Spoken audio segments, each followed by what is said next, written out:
রাসূলের যখন 25 বছর বয়স তখন উনি কি করলো? মা খাদিজাতুল কুবরাকে বিয়ে করলো। কি কোন? তখন মা খাদিজাতুল কুবরার বয়স আসলো কত? 40 বছর। সে বিধবা ছিল না? বিধবা। তার গর্ভে সন্তান ছিল না? ছিল। আমি ছোট্ট একটা প্রশ্ন এই জায়গার মধ্যে, রাসূল 25 বছর বয়সে 40 বছরের বিধবা মহিলাকে বিয়ে করলো, এর মধ্যে হাকিকতটা কি? তাই তো কি জানার দরকার আছে না? হ্যাঁ, আবার দেখেন শেষ বয়সে যাইয়া মা আয়েশা সিদ্দিকাকে বিয়ে করলেন। মা আয়েশা সিদ্দিকার বয়স তখন 6 থেকে 7 বছর বয়স। হ্যাঁ, তখন আমার রাসূলের বয়স কত? 50-এর উপরে। এই 25 বছরে যায় করলো 40 বছরের খাদিজাতুল কুবরা, আর ওনার যখন 50-এর উপরে বয়স তখন বিয়ে করলো মা আয়েশা সিদ্দিকা। এর হাকিকতটা কি? এর কারণটা কি? জিয়া দেওয়ান ভাই ওনাকে ডাকতে বললাম, ভাই পালাটা কি? কয় গান। গামো মানে কয় আপনাকে বাপ মতো গান, আপনি রশি সরকারের জায়গায় থেকে গান গান, আর তার একটু আপনি রশি সরকার জায়গায় থেকে তার একটু নিচে থেকে চন্দ্রা সরকার গায়ে। বুঝলাম যে তাহলে মোটামুটি কি কয়, তাই না? পালাটা হলো আজকে মাল জোড়া। কি বলেন আপনারা? জোড়ায় জোড়ায় মাল, মালে মালে জোড়া। আজকে মাল জোড়া পালা। হ্যাঁ, জোড়ায় জোড়ায় মাল, মালে মালে জোড়া। বুঝতে হবে। সেই পালাটা আপনাদের মাঝে আমি পালায় ঢুকা।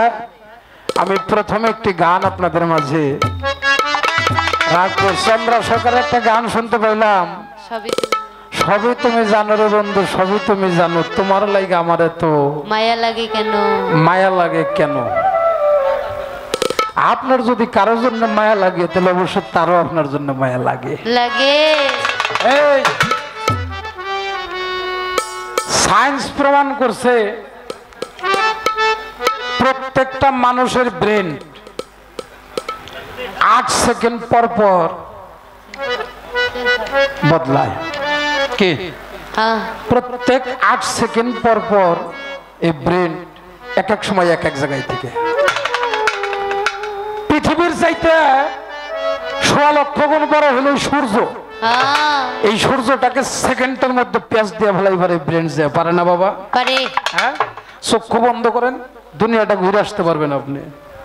আপনার মন, আপনার ব্রেন, আমার মালিক যে এত সুন্দর করে আমাদেরকে দুনিয়ায় দিল, যে স্রষ্টা, সেই স্রষ্টা এত সুন্দর। আমরা সবাই আমার মুনতাজ চাঁদের দরবারে আসছি, আমরা সবাই মিলে একবার মালিকের নামে শুকরানা আদায় করি। সবাই একবার বলি আলহামদুলিল্লাহ।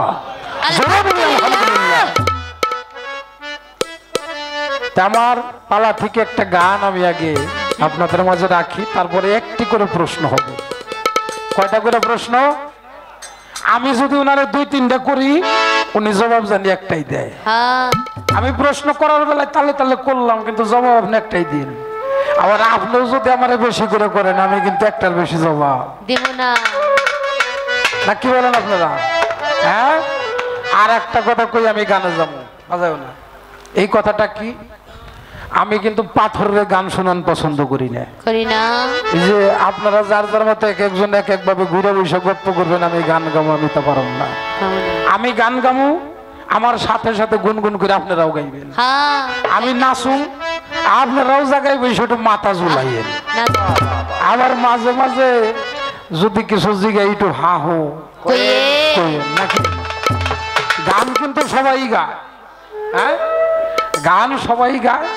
আমরা সবাই যেন আনন্দটা একটু ভাগাভাগি করে। আশেক আর মাসে, আশেক আরাধনাকারী, মাসে করে তাহা পূর্ণকারী।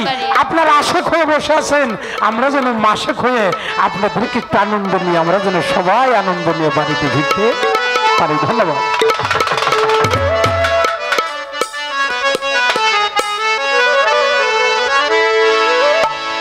ওই মাদ্রাসায় পয়রা কত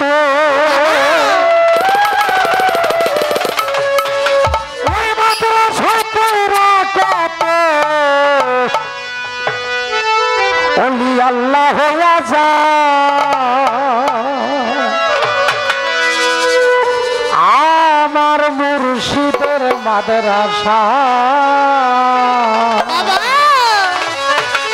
এই যে চাচা এর মাপ চাইরে চাচা মুরব্বী মুরব্বী না আমার গানটা কি বুঝতেছেন?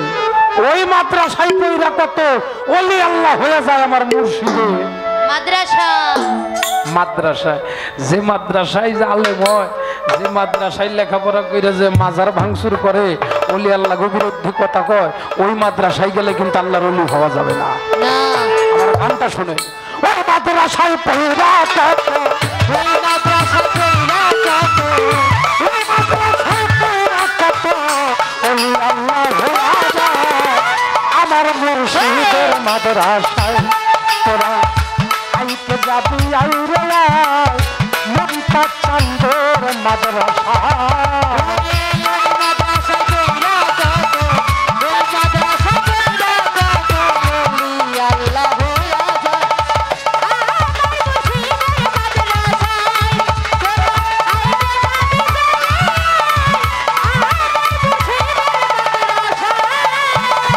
মাদ্রাসা খোলছে সিনিয়র তাতে তিনজন হয় মাস্টার, আসিফ সাধু গোলাম মোল্লা এলমে লাদুনির ভান্ডার।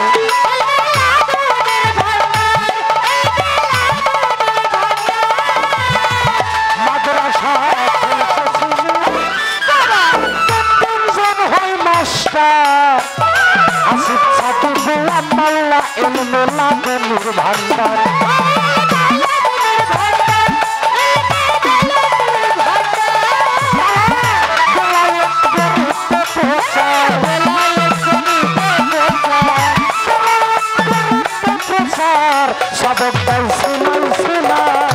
আমার মুর্শিদের মাদ্রাসায় তোরা আইকে যাবি আইরে আমার মুর্শিদের মাদ্রাসা।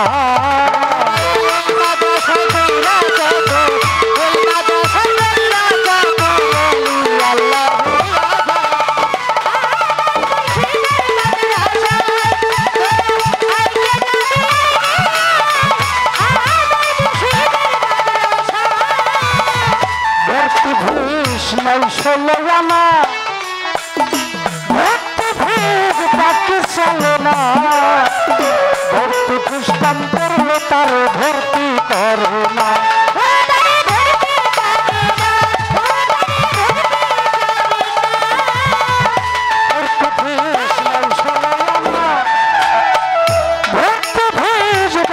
চলে না ভর্তি খ্রিস্টান করলে তার ভর্তি করে না।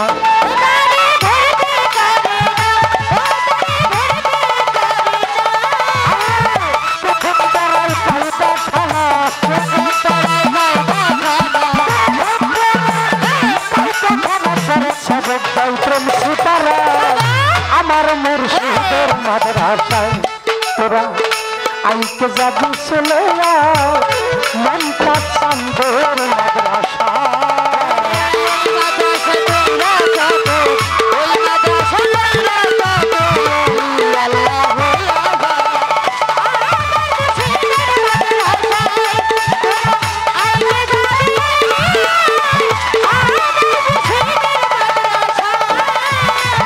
পরীক্ষার নাম নিষ্ঠারতি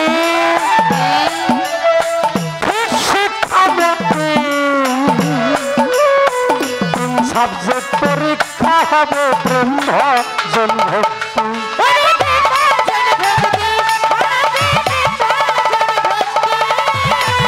পরীক্ষার নাম নিষ্ঠারতি শিক্ষামতি, তিন সাবজেক্ট পরীক্ষা হবে ব্রহ্মজন ভক্তি।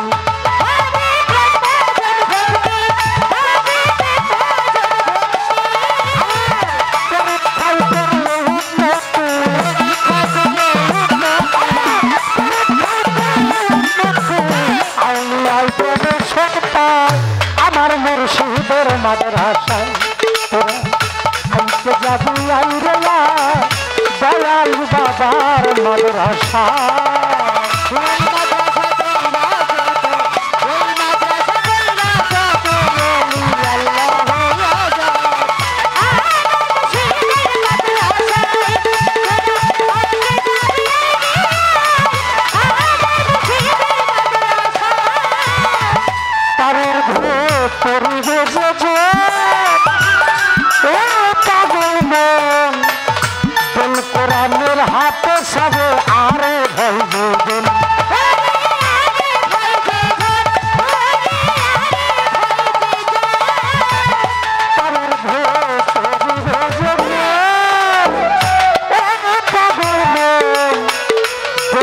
কোরআনের হাতে সবে আরো ভজন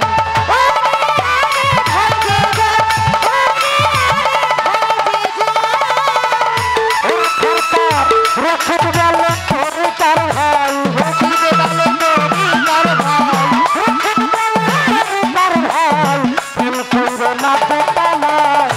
আমার মুর্শিদের মাদ্রাসায় তোরা আইকে যাবি আইরে মমতাজ বাবার মাদ্রাসা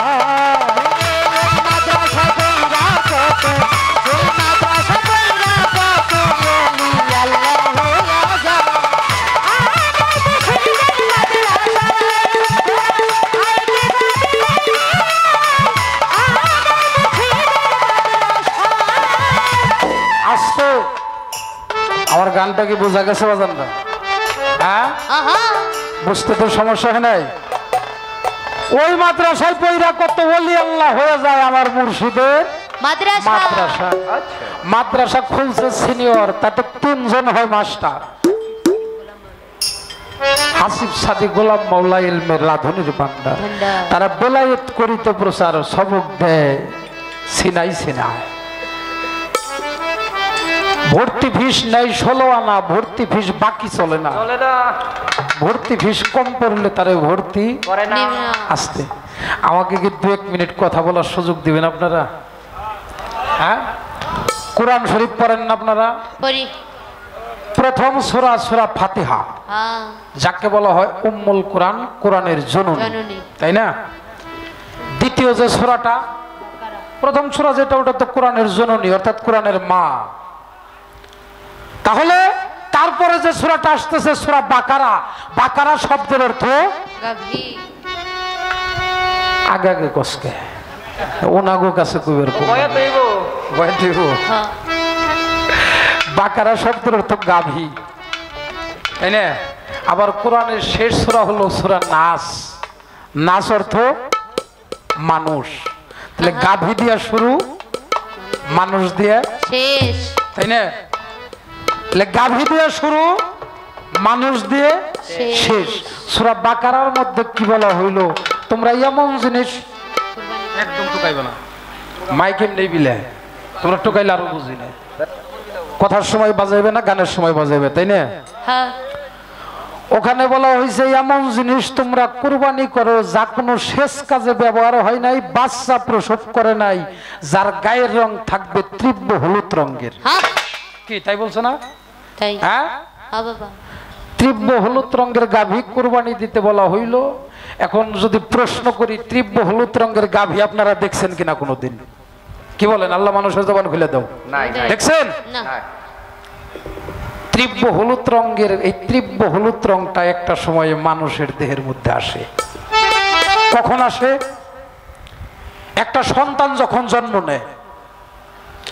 আমার এই দেহের মধ্যে এমন কোন জায়গা আছে নাকি যে জায়গার মধ্যে আমার মা, খালা, ফুফু, আমার বাবা, ভাই, চাচা, আমার এমন কোন জায়গা আছে নাকি যে জায়গার মধ্যে চুমা খায় নাই? হ্যাঁ, সব জায়গায় খাইছে। কেমন এমন একটা দিন আসলো হঠাৎ করে, এখন আমার মাও আমার দেখে ভয় পায়, আমার আলাদা ঘর করে দেয়। হ্যাঁ, একটা ছেলে 11 বছর 11 মাস 22 দিন যখন বয়স হয়, 11 বছর 11 মাস 22 দিন যখন বয়স হয়, তখন একটা ছেলের দেহের মধ্যে কি যেন জন্ম নেয়। হ্যাঁ, কি জানি জন্ম নেয়। ওই দিনের পরে নজর খারাপ হয়, ওর চোখ খালি এদিক সেদিক যায়। কিন্তু এই দিন পের আসার আগে ওর চোখ কিন্তু এদিক সেদিক যায় নাই। ছেলে 11 বছর 11 মাস 22 দিন ছেলে, আর 11 বছর 11 মাস 27 দিন এটা হলো মেয়ে। 11 বছর 11 মাস 27 দিন একটা মেয়ে, তার দেহের মধ্যে যৌবন আসে। যে সময়টা যৌবন আসে, ওই সময়টা তার রং হয়ে যায় তীব্র হলুদ রঙের। ওই সময়টা আসার আগে ওই যে ভর্তি ফিস নেই 16 আনা, ভর্তি ফিস বাকি চলে না। বাকি নাই 16 আনা যখন আমার দেহের মধ্যে আছে, ওই সময়টার মধ্যে আমার কুরবানি হইতে হবে। কুরবানি কোথায়? একজন কামেল পীর মুর্শিদের কাছে। ওই সময়টার মধ্যে যদি কোনো মানুষ যদি কোনো পীরের হাতে মুরিদ হয়, ওই সময়টা যখন আসে তখন গুরু তাকে একটা কর্ম দেয়। আমার কথা বোঝা যায়? ওই সময়টা যখন আসে গুরু একটা কর্ম দেয়। গুরু তো বুঝে, গুরু কয় বাবা তুমি এই কর্মটা কইরো। ওই কর্মটা যদি ওই সময়ের মধ্যে কোনো মানুষ যদি করতে পারে, তার এই দেহটা জীবনে অটল হয়ে থাকবে। তার দেহটা অটল হয়ে থাকবে। আরো কিছু বিষয় এখানে আছে। ভর্তি ফিস নাই চলে না, ভর্তি ফিস বাকি চলে না, ভর্তি ফিস কম পড়লে তারে ভর্তি নিবে না। কই ভাই মুড়ি ধর না কে? ও ভাই মুড়ি ধর না কে? আরে মিয়া মুড়ি দেবো, এখন তো নিজে ভালো হয়ে বললাম না। হ্যাঁ, আমি যদি ভালো হয়ে মতাইলে আমার মুড়ি দেওয়ার ঠেকা কি? আমার বাপ মা আছে, বাপ মা আছে, তাইলে মুড়ি দেবো কে? বাবা মা যে কি বস্তু বাবা, আমি দেখেছি। বেদবি মাফ করবেন, এই দেশে যারা বৃদ্ধাশ্রমে থাকে, কোন গরিব মানুষের মা বাবা বৃদ্ধাশ্রমে থাকে, কি কন? হ্যাঁ, সলিবদ্দি কলিবদ্দি নাইকো তার পথির বদ্দি, মাটি কেটে খায়, কামলাতে খায়, অটো চালাই খায়, তারপরে ভালো একটা মাছ নিলে, একটা মুরগি নিলে, একটু মাংস নিলে মা বাপরে ডাক দেয়, এক জায়গায় ডাক দিয়ে নিয়ে কয় মা তুমি খাও, আমরাও খাই। আরে আমি দেখেছি বৃদ্ধাশ্রম, আমি যে দেখেছি এই দেশের সবচেয়ে শিক্ষিত মানুষ যারা, ধনী মানুষ যারা, তাদের মা বাবা থাকে যে বৃদ্ধাশ্রম। এই জন্যে অনেক শিক্ষিত না, অনেক নামি দামি না, আমি ভালো একটা সন্তানের বাবা হতে চাই, যেই সন্তানটা রেখে গেলে আপনার জীবনে আপনার নাম ধরে রাখবে। সন্তান শিক্ষিত বানাইলাম, টেকালা বানাইলাম, কিন্তু সন্তান মানুষ বানাইতে পারলাম না।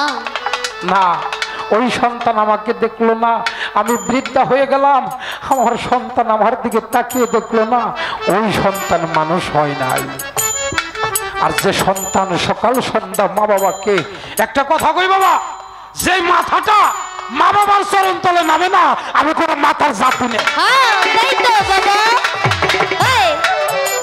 যে মাথাটা পুরো মুর্শিদ এবং মা বাবার চরণ তলে না পড়ে, ওটা কোনো মাথাই নেই। তার ঊর্ধ্বে পরিবে যেজন, হাইরে পাগল মন, এই দেহ কোরআনের হাফেজ হবে। আরে ভাই যেজন সরকার রশিদ বলে তরিকার ভাই, ফেল কইরো না, দুটা না। একবার কয় গুরু দরবারে যাই, একবার কয় মসজিদে যাই, একবার কয় মসজিদে যাই, আবার কয় গুরু দরবারে যাই। দুইয়ের মধ্যে কইরে হেস বেলায় কোনোটাই হয় না। না ভাই, হ্যাঁ, ইবাদত করতে হবে, নিজের জীবনটাকে সাজাইতে হবে। আখেরে নিবে না হিসাব আল্লাহর কোরআনে তাই বলে রে, যেজন হিসাব করিয়া ভাবে চলে রে চলে। প্রথম মানুষ, আমি বেশি কথা বলবো না, আমি একটা প্রশ্ন, যেহেতু পালা মাল জোড়া, তাইলে আমার দরিদ্রের কাছে রাখতে চাই। এই আস্তে বাবা, একটু আস্তে কথা বলেন, আমি একটু। ঠিক আছে বসেন। হুট করে উঠলাম আর উড়া ধরে গান একটা শুরু করলাম, এর নাম তো বাউল গান না। বসেন, যেভাবে বলছেন আমার মাথায় আছে। আজকের পালা মালজোড়া, অর্থাৎ গানের পৃষ্ঠে গান। এই মালজোড়া গানটা এমনই গান, যে গানের মধ্যে তত্ত্ব গান, তত্ত্ব কিছু কথা। কিন্তু আমার ভাই একটা ভুল কথা বলেছেন, আরিফ সরকার। তিনি বলছেন মালজোড়া পালা গান গাইলে আমার যেখান থেকে ইচ্ছা আমি সেখান থেকে প্রশ্ন করতে পারবো না। নিয়মটা কিন্তু এরকম না, আপনি যেখান থেকে খুশি সেখান থেকে প্রশ্ন করতে পারবেন এমন না। আপনি যে গান করবেন, আমার উচিত সেই গানের কথা ধরে পয়েন্ট বের করে আপনাকে একটা প্রশ্ন করা। আমি যে গানটি করব, আমার গানের পয়েন্ট ধরে আপনাকে প্রশ্ন করতে হবে। যেখান থেকে শরীয়তের প্রশ্ন আমাকে করবেন, নবুয়তের প্রশ্ন করবেন, এরকম না। আমি যে গান গাইব, ওই গানের পয়েন্ট ধরে আপনি আমাকে প্রশ্ন করতে পারেন। তাতে একটাও নাই, পাঁচটাও নাই, 10টা নাই, কিন্তু নিয়ম হইছে একটাই বেশিরভাগ প্রশ্ন করতে হয়, কারণ বেশি কথা না। মালজোড়া গান মানে বেশি কথা শুনতে চায় না, এটা বুঝতে হবে। তো আমি সেদিকে লক্ষ্য করে আমার কাছে একটা প্রশ্ন করেছেন। প্রশ্নটি বড় দামি প্রশ্ন, ভালো প্রশ্ন। আমার রাসূল করিম সাল্লাল্লাহু আলাইহি সাল্লাম তিনি তার বয়স যখন 25 বছর, তখন তিনি কেন মা খাদিজাতুল কুবরাকে বিবাহ করলেন? 9 বছরের আয়েশাকে কেন তিনি বিবাহ করলেন? এই বিষয়টা কি আমি তার জবাব করব। তার আগে আমার মালজোড়া পাল্লা অনুযায়ী একটি গান আমি রাখি, যেহেতু তিনি একটি গান গেয়েছেন, ওই মাদ্রাসায় পইরা ওলি আল্লাহ হওয়া যায় আমার মুর্শিদেরই মাদ্রাসায়। তা আমি সেদিকে লক্ষ্য করে গানের পাশে আগে একটি গান রাখি।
জীবের ঘুচে আধার আরশ করছি সাগর পাহাড়, আরশ করছি সাগর পাহাড়, আরশ করছি সাগর পাহাড়।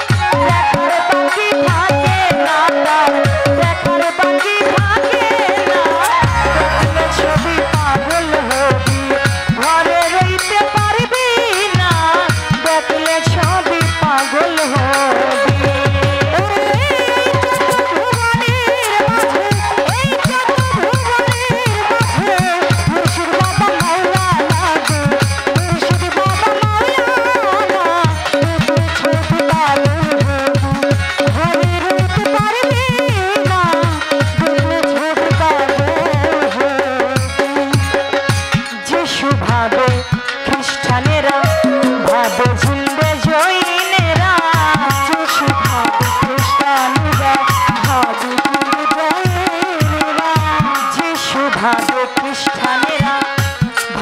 জিন্দে জৈনেরা হিন্দু ভাবে মদন মোহন, হিন্দু ভাবে মদন মোহনরা, হিন্দু ভাবে মদন মোহনরা। শ্রীনন্দের কোলে সোনা রে, শ্রীনন্দের কোলে সোনা।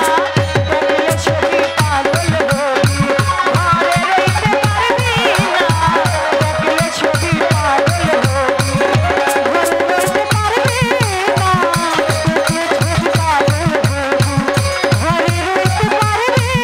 না।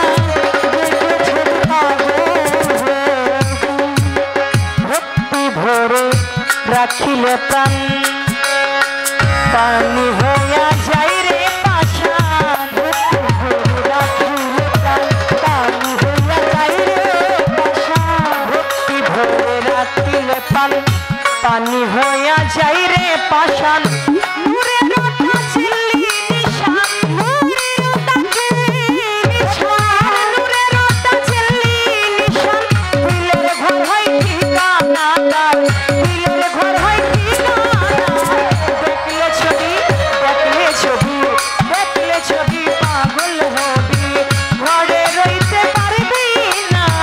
দেখলে ছবি পাগল হবি।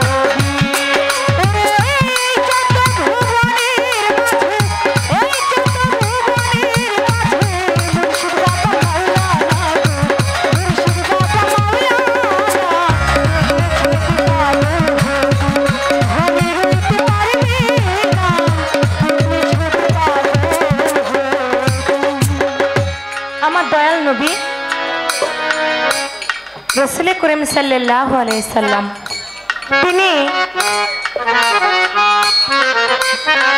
তার বয়স যখন 25 বছর, তখন 40 বছরের মা খাদিজাতুল কুবরাকে কেন বিবাহ করলেন? প্রশ্ন করেছেন আমার কাছে। দেখেন, আমার দয়াল নবীর যিনি চাচা ছিলেন আবু তালিব, আবু তালিবের সঙ্গে কথা বলে মা খাদিজাতুল কুবরার বাড়িতে আমার দয়াল নবী গেলেন। তার বাড়িতে তিনি থাকতেন, কাজ করতেন, তার হয়ে ব্যবসা করতেন। খাদিজাতুল কুবরার হয়ে ব্যবসা করতেন। ব্যবসা করবার জন্য সিরিয়ার মধ্যে গেল। কাকে সঙ্গে করে নিয়ে? মা খাদিজাতুল কুবরার একজন কৃতদাস ছিল, যার নাম ছিল মাইশা।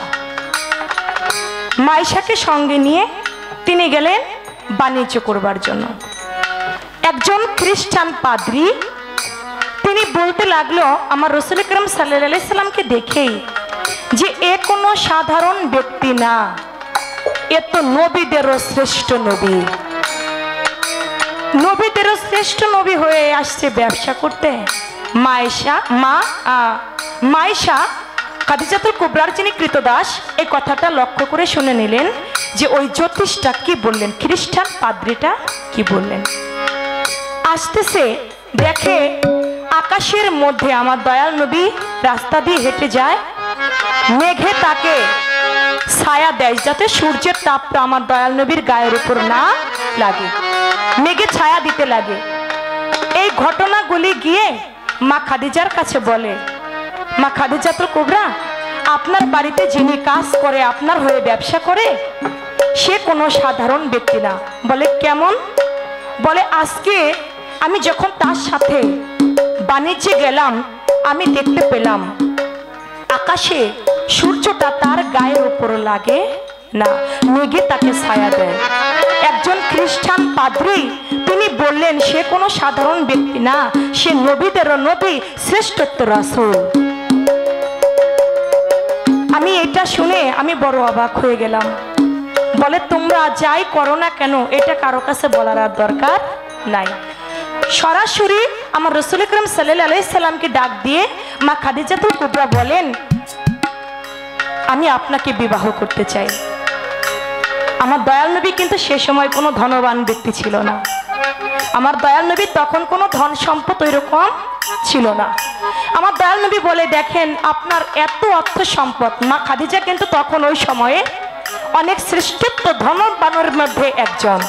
বলে আপনি এত ধন সম্পদের মালিক, আপনাকে আমি কেমন করে বিয়ে করি?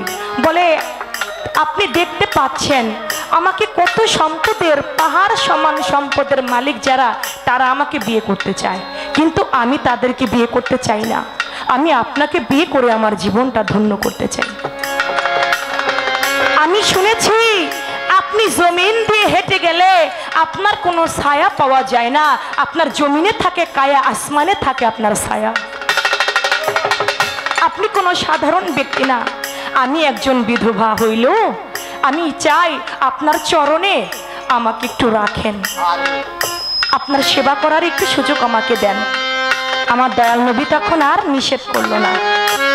চাচা আবু তালিবের সঙ্গে কথা বলে, দুই পক্ষের মধ্যে কথা বলে একটা সমঝোতা করে সেখানে বিবাহ করে নিলেন। আপনার কাছে এখানে একটা পয়েন্ট আমি রাখি, যেখানে আপনি প্রশ্ন করেছেন।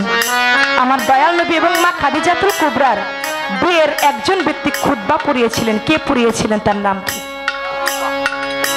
এটা আপনার যেখানে কথা, আমি এখানে একটু পয়েন্ট রাখলাম।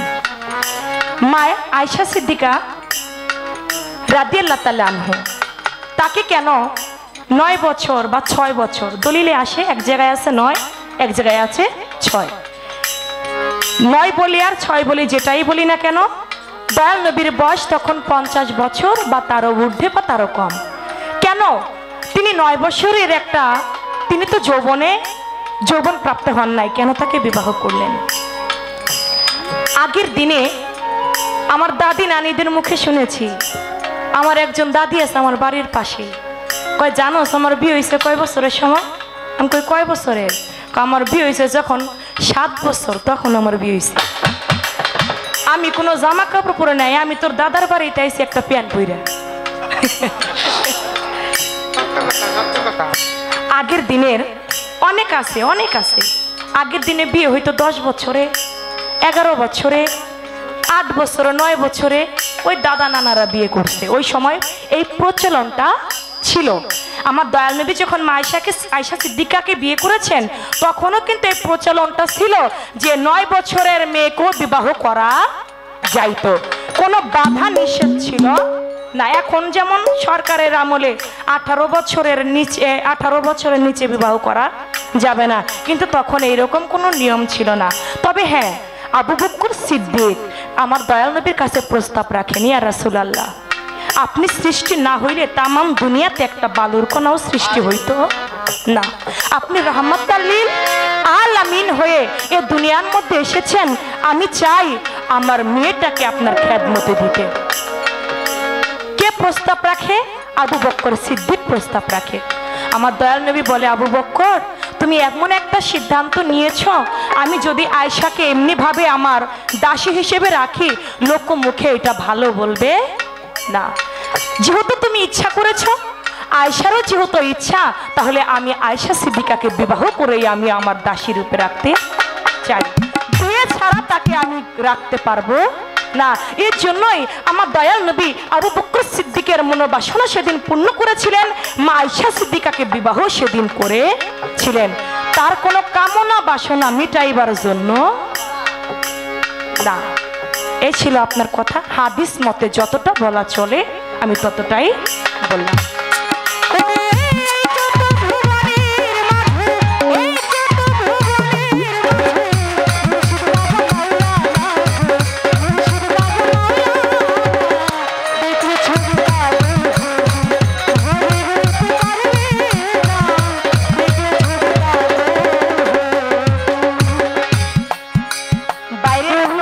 না, আপনার গান থেকে ছোট্ট একটা পয়েন্ট রেখে একটা কথা জানতে চাই। ওই মাদ্রাসায় পয়রা কত ওলি আল্লাহ হওয়া যায়? আমার মুর্শিদের মাদ্রাসায় আমি তো দেখি কত মানুষই তো মুর্শিদের মাদ্রাসায় ঘুরে, সবাই তো আর ওলি হয় না। সবাই কি ওলি হয়? সবাই কি পিসাব হয়? তাহলে তো একবারে এমনিতেই তো বর্তমানে বক্তার থেকে পীর বেশি পাওয়া যায়। তারপরেও যদি ওই রকম মাদ্রাসার সবাই যদি পিসাব হইতো, শ্রোতাও পাওয়া যাইতো না, বক্তাও পাওয়া যাইতো না, তাহলে সবাই পীর হইতে পারে না। হাতে গোনায় কয়েকজনের দ্বারাই এটা সম্ভব। আপনি বলবেন পীর হওয়া যায় কোন কর্ম করে? পীর হওয়া যায় কোন কর্ম করে? মুর্শিদের মাদ্রাসায় যে পড়লেই পীর হয় এমন তো না, যে কোনো একটা লেখাপড়া তো আছে। কোন পড়াটা পড়ে আল্লাহর ওলি হওয়া যায়? 16 আনার কথা বললেন, আমার আল্লাহ পাকও বলেছেন আমি তোমাদেরকে হে মানুষ 16 আনা দিয়ে এই ধরাধামে পাঠিয়েছি, তার মধ্যে 1 আনা যদি কম পড়ে রতি মাসা কম হইলে ডুবাইয়া মারবো জলে। 1 আনা কম হইলেও আল্লাহ ছাড় দিবে না। 16 আনা পরিপূর্ণ নিয়েই আল্লাহর কাছে যেতে হবে। আপনি একটু বলবেন এই 16 আনাটা কি? এই 16 আনাটা কি? এটা পরিপূর্ণ কিভাবে রাখা যায়?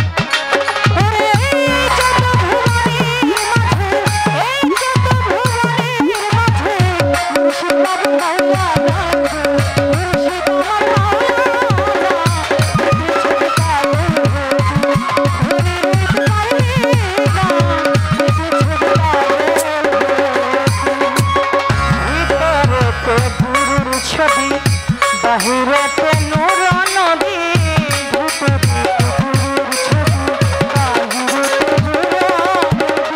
ভিতরেতে গুরুর ছবি, বাহিরেতে নূর নদী, ধ্যানের ঘরে আল্লাহ পাবি, ধ্যানের ঘরে আল্লাহ পাবি, ধ্যানের ঘরে আল্লাহ পাবি। কবি জালাল কই ডুবে দেখ না, কবি জালাল কই ডুবে দেখ না, দেখলে ছবি দেখলে ছবি দেখলে ছবি পাগল হবি, ঘরে রইতে